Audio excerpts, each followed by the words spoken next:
fiery horse with the speed of light, a cloud of dust, and a hearty hi-yo silver, the Lone Ranger.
With his faithful Indian companion Tonto, the daring and resourceful masked rider of the plains led the fight for law and order in the early western United States.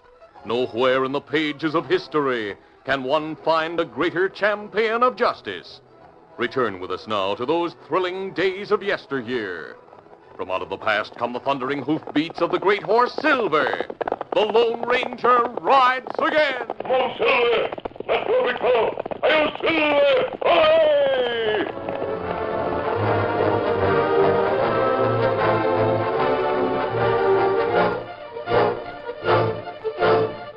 When Glenn Dawson started to leave the ranch house, his sister Christine grabbed his arm.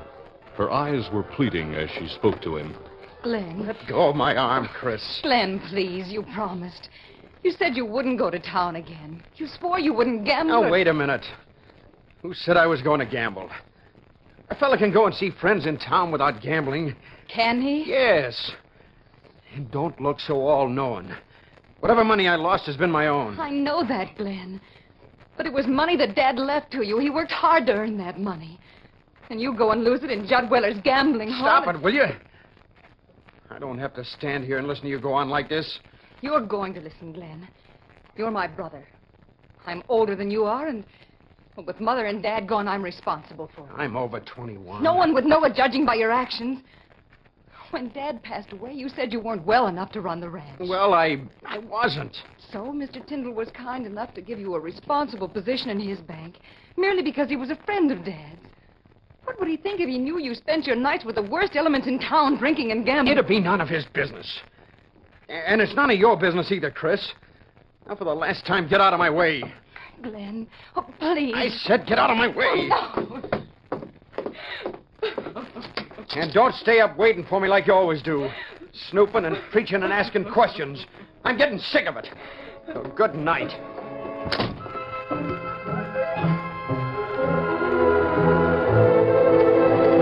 In town, Glenn Dawson entered Judd Weller's Nonpareil Cafe and headed for the bar. But his progress was interrupted by Ray Tomey, Weller's underpartner, who managed the place. Just a minute, Glenn. The boss would like to see you. What about? The money I owe? Maybe, I can't tell you. All I know is he wants to see you at once. Now, come on, follow me. Tomey led the way to the rear of the cafe and opened the door to Weller's office. You first, Glenn. Go ahead. Judd Weller turned from his desk where he'd been playing solitaire and greeted Glenn Dawson coldly. Sit down, Glenn. Why, I know what it is you want to talk to me about. It's the $10,000 I owe you. I just said to sit down, Glenn. Do it. Oh, yeah. Stay here, Ray. Right, I was going to. You told me last week, Glenn, that you tried to borrow $10,000 from your sister to pay back the money you borrowed from I me. did try to. She wouldn't let me have it. I didn't tell her I'd lost everything Dad left me. But she should have guessed it when I asked her for so much. Well, that's what I wanted to talk to you about. How much exactly did your father leave you? What does that matter? I'd say quite a lot. It was somewhere around 20,000, wasn't it? Well, yeah, around that. Yeah. When you borrowed the 10,000 trying to win back what you'd lost here, you said your losses were over 30,000, right? Yeah. That was Bruce Tyndall's money, wasn't it, Glenn? The bank's money. Money entrusted to you. Well, how do you know that? Judd has a way of learning things, Glenn. Yes. If I wasn't sure before, then I'm sure now that you stole the money. You want to hear something else? The bank examiners are coming the day after tomorrow. They're not. You're lying. No, he's not, Glenn. They're coming. And you know what that means, don't you? Sure he does. Means 20 years in jail, the way they hand out sentences in courts out here. Means jail and disgrace. Unless what? Unless you replace the money you stole. Glenn, I think Ray and I have worked out a way by which you can do that. What are you talking about? Tomorrow's the end of the month, right? Wells Fargo will deliver the cash as it always does for the ranch and railroad payrolls. We're going to take that money, you, Ray, and I. We'll cancel the debt you owe me, give you the money you need to replace your theft. No, you dirty crooks. No, I'll not do it. Get back in that chair. Mr. Tyndall's responsible for the payroll money. If it's stolen, he'll have to replace it.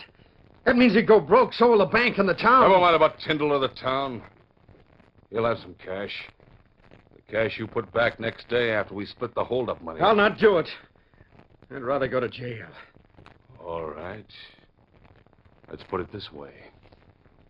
If you don't help us, something may happen to your sister. What? Something like death, maybe. Why, you dirty Get rotten... back. Get back, I said. Oh! That'll teach you. Oh, Ray, you didn't have to knock him out like that. Maybe he'll pay attention to us when he comes to. We've been wasting too much time on him, Judd. Should have done this in the first place. Oh, come on, Glenn, wake up. Wake up, I said.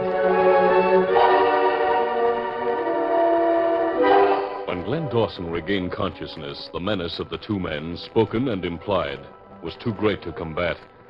He finally broke down. All right. If that's what you'll do, I have no choice, but I'll help you. Good, good. Well, make sure you don't change your mind. No. For one thing, you'll not go to the bank tomorrow until early evening. But I have That's to the way go- it's going to be. You send word to Tyndall that you're sick, that you'll come in late and help him. Why? And in case you get any ideas, we'll have you watched every minute. You'll arrange that, Ray? Yeah, Judd, I'll get Bronco to keep an eye on him, so he won't leave the ranch till we're ready for him tomorrow night. Well, that's all then. Oh, Glenn, Ray's riding back to your ranch with you. No, he's not. I'll go alone. I'm going with you, Glenn. I'm going to give you all the details of this job and the part you play in it. I don't stand there. Come on.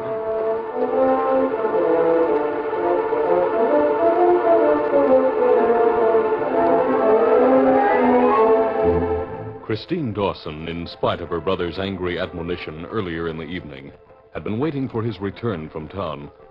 She had been sitting alone in her darkened room when she heard distant hoofbeats approaching the ranch. She hurried to the window and saw the silhouettes of two horsemen entering the gate. They headed for the stable at the rear of the house. One of the riders was her brother. Hurriedly, she donned a jacket and went to the rear door. She opened this and stepped outside. Then she ran to where a row of high bushes skirted the stable. She pushed her way through the shrubbery and hid there minutes before the two riders approached.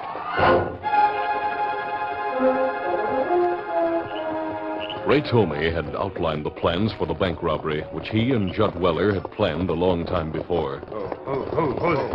Now that he and Glenn Dawson were back at Dawson's ranch house, he gave the young bank clerk final warning. Remember what I told you, Glenn. You try any funny tricks and you know what'll happen. I'll do as you say. And you'll be watched. From now till we're finished with you. You told me that before. Now go now, will you? My sister might hear us. Sure, I'll go. I'll see you tomorrow night, then. Get up, Blake. Get up. Glen Dawson stabled his horse and entered the house. A long time after, when she felt that her brother had gone to sleep, a shivering Christine Dawson emerged from the brush where she had overheard the ominous conversation. Her shivers, as she walked slowly back to the ranch house, were not caused by the coldness of the night.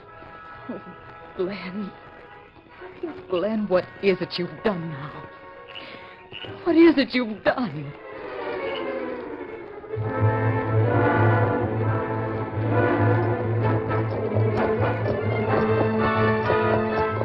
It was early afternoon of the next day. The Lone Ranger and Tonto had been riding through the hilly country when the masked man reined his horse. Easy, fella. Although we're not far from Tom Carmody's ranch. Been quite a while since we were there. Many months, Kimasabi. Tom was one of the best lawmen in the West until he was crippled. He appreciates seeing old friends. We go see him now? I think it'd be a good idea. Come on, Silver. Come up, Scout.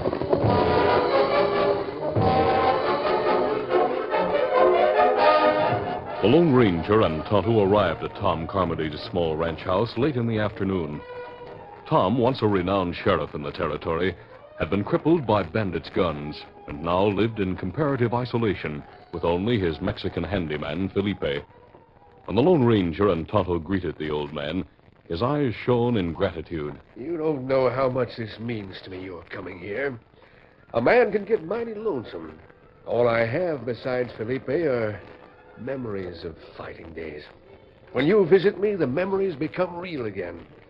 Sit down and talk with me a while, please. It'll mean a lot to me. The three men sat on the porch talking. A short time later, Felipe emerged from the house. Senor Carmody, you'll excuse me, please. Well, sure, Felipe. Well, what's on your mind? Miss Dawson, senor. She come in by the rear door and waits to see you inside. You see her, maybe? Why, yes, but... Felipe, is it something important she wants to see me about? Si, I believe so. She's much agitated. Well, that's strange. Tell her I'll be right there. Si, Senor Carmody. I don't know what the girl wants me for, but I'd better find out. Excuse me a few minutes, will you? Yes, we'll wait, Tom. Take as long as you wish. Oh, it sure hurts moving around. I'll be back as soon as I see the girl.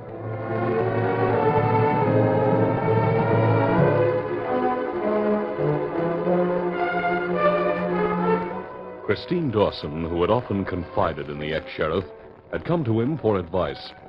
She told him of the recent behavior and the known gambling losses of her brother Glenn. She ended by repeating the conversation she had overheard the night before and concluded by telling him of the day's events. Andy didn't go to work today. He's pacing the floor very upset. Mr. Carmody, something's wrong with Glenn. Something terribly wrong. Yeah, it sure sounds that way. And I'm certain I saw a man watching from the bushes across the road from our ranch. Just as the man said last night. Watching Glenn. It doesn't sound good, Chris. I think it's a matter that needs looking into. Isn't there something you can do, Mr. Carmody? Will you please speak to Glenn and try to learn what's wrong? Chris, if Glenn's in trouble, he'll not want to talk to an old has-been like me.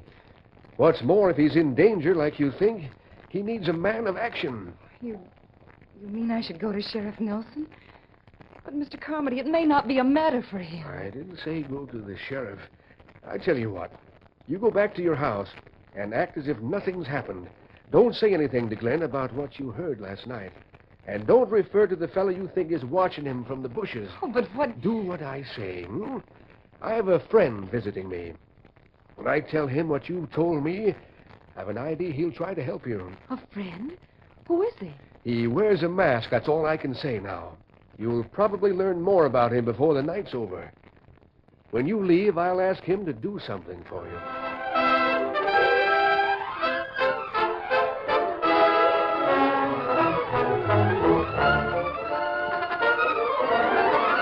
The curtain falls on the first act of our Lone Ranger adventure. Before the next exciting scenes, please permit us to pause for just a few moments.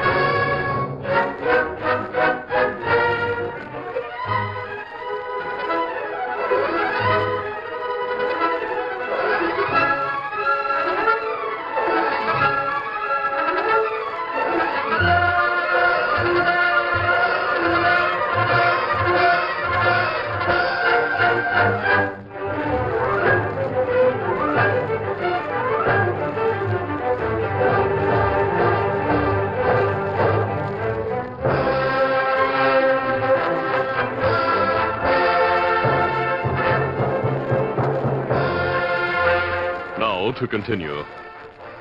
Tom Carmody felt the Lone Ranger would want to assist the girl because there was much in her story that indicated danger. And he was right. When the masked man heard what Carmody repeated to him, he and Tonto mounted their horses. After receiving directions to the Dawson Ranch, they prepared to leave.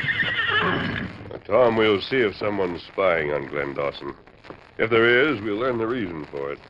Then perhaps I'll find a way to learn what's troubling the boy. You're the one can do it. And thanks a lot.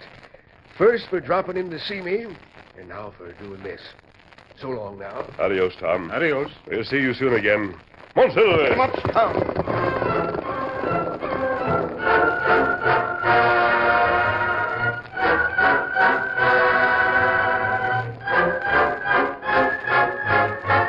The sun was sinking in the west when Christine Dawson had set out from the mission for the ranch. The Lone Ranger followed the same trail about 15 minutes after her departure. Back at the ranch house, Glenn Dawson, his mind seething with fear, paced nervously back and forth in the main room. He stopped walking when he heard the rear door open. Is that you, Chris? No, it's not Chris.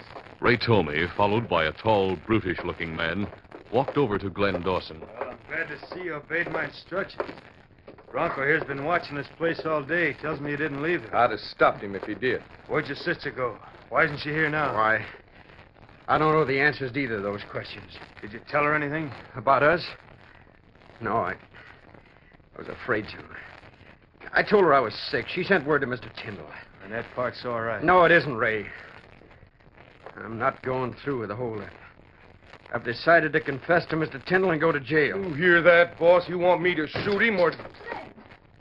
Who are these men? Why are you pointing that gun at my brother? Why, I'm a thief, Chris. I stole money from the bank to cover my gambling debts, and now these men That's are gonna... enough from you. Bronco, grab the girl. You move an inch, Glenn, and I'll drill you. Oh, no. That's it, Bronco. Now tie her up and gag her. Right. Tomey leveled his gun at Glenn while Bronco tied and bound the girl. When Bronco finished, Tomey spoke. Glenn, if you don't want her to die, you'll come along. You do at the bank within an hour. I'll get a move on. What about Chris? Bronco will stay here to see that she doesn't get away. Bronco, when the job is finished, we'll return here. Whatever you say, Ray. It'll be fun tending to a nice-looking filly like this one. Now, listen, you. If you as much as place a hand on my sister, I'll... You'll what? You'll what? Cut it, Bronco. I have him covered. Go out that back door, Glenn. Move pronto. Any streak of resistance in Glenn gave away as Tomey prodded him with a gun towards the rear door.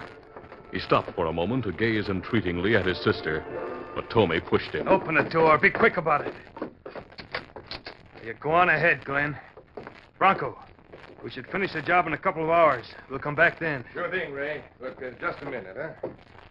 What are you going to do with them once you get back? Kill them, of course. There's nothing else we can do. We'll talk about that later. The horses are over there, Glenn.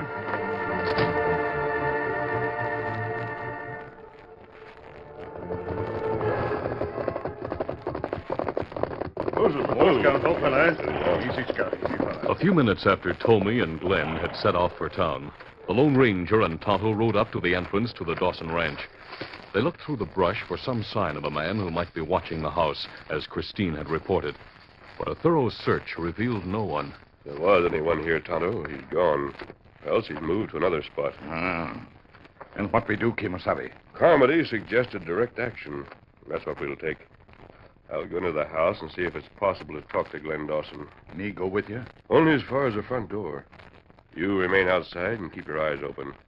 But we'll look through that front window near the door first and see what's going on inside.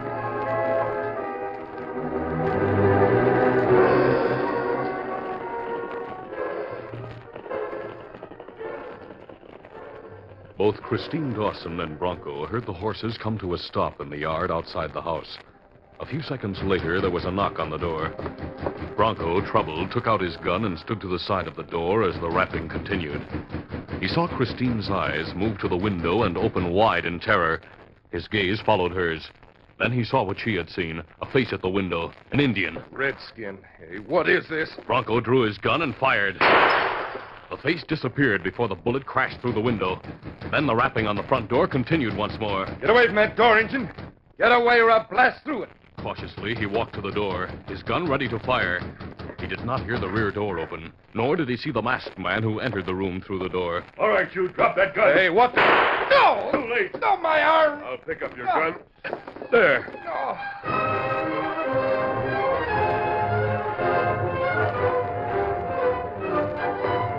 The Lone Ranger herded the startled Bronco into a corner and opened the door for Tonto. You're a good decoy, Tonto. Remove the ropes and gags from the girl, then treat this crook's wound, will you? Me do it. Tonto freed the girl. Then, as he treated Bronco's arm, she told the masked man of all that had happened. And Glenn said he'd stolen from the bank and that... Oh, how terrible. That means he'll have to go to jail. He's a thief, Miss Dawson. It's only just that he should. But he didn't want to help them in whatever it is they're going to do at the bank. Their threats to me forced him to go with the man called Ray. It's my guess they're going to hold up the bank using your brother as a means for getting inside. Oh, how awful. If there were some way of stopping them. There may be. We're going to try. Kemosabe. Yes? Me got crooked bandage. Then tie him and leave him here. We're going to town. You come with us, Miss Dawson. Leaving Bronco tied securely, the Lone Ranger and Tonto with Christine Dawson galloped into town.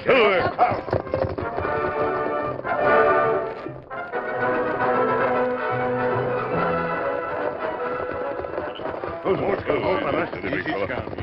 It was dark when they arrived there. They dismounted at a spot away from the bank where no lookout might see them. We'll take no chances. We don't know how many are in the gang. Oh, Miss Dawson. Yes? Todd and I are going to the bank. We'll approach from opposite directions as we did at the ranch. I do hope you're in time. So do I. We'll know the answer to everything very shortly. What do you want me to do? If you hear shots or disturbance of any kind from the bank, then go to the sheriff. You ready, Tonto?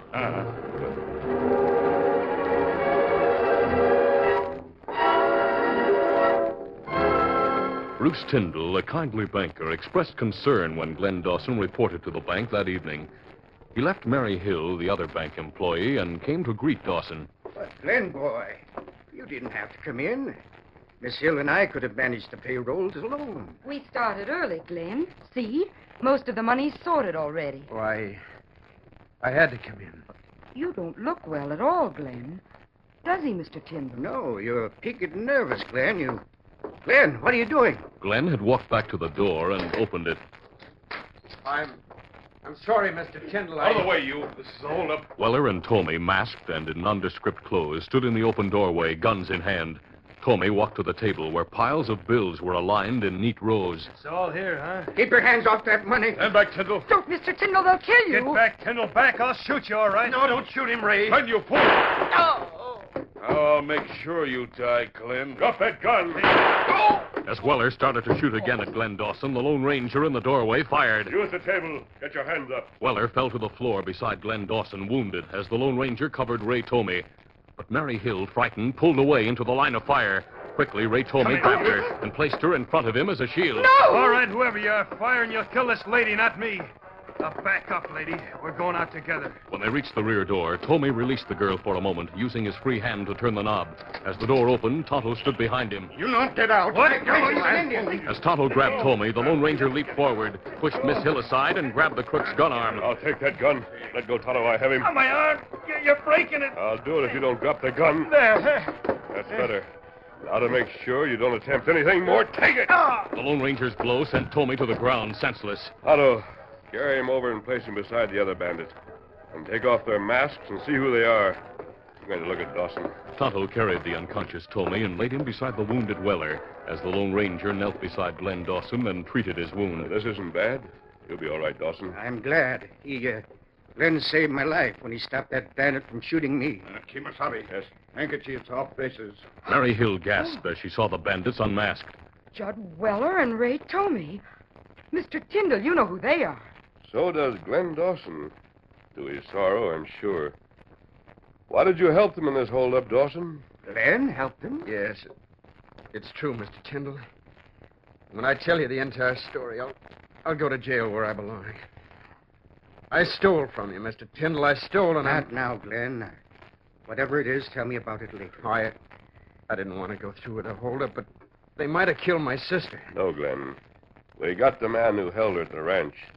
Christine is in town, safe. Look, Out the window, coming up the street with the sheriff. It's Chris.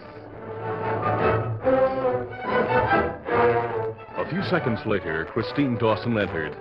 The Lone Ranger and Tonto had disappeared without a word through the rear door.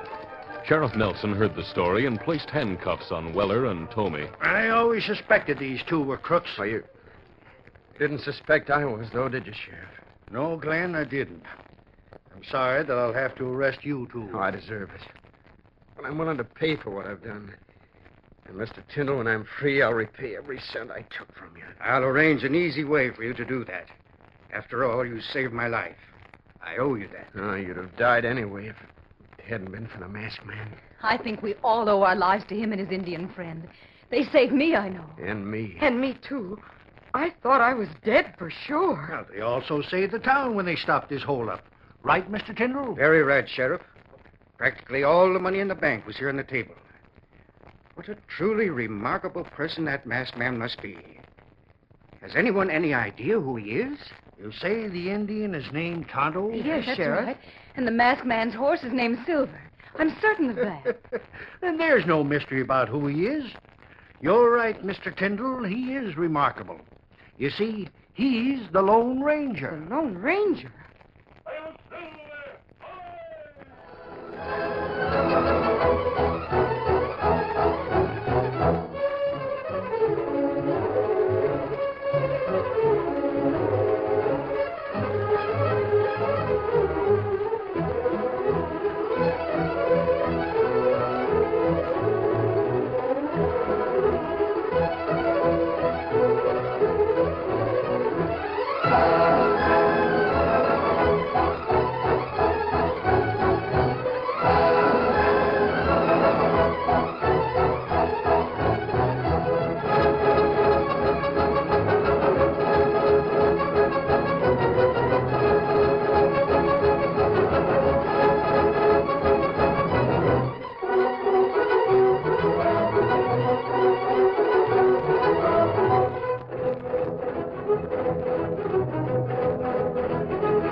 This is a feature of the Lone Ranger Incorporated, created by George W. Trendle, produced by Trendle Campbell Enterprises, directed by Charles D. Livingston, and edited by Fran Stryker.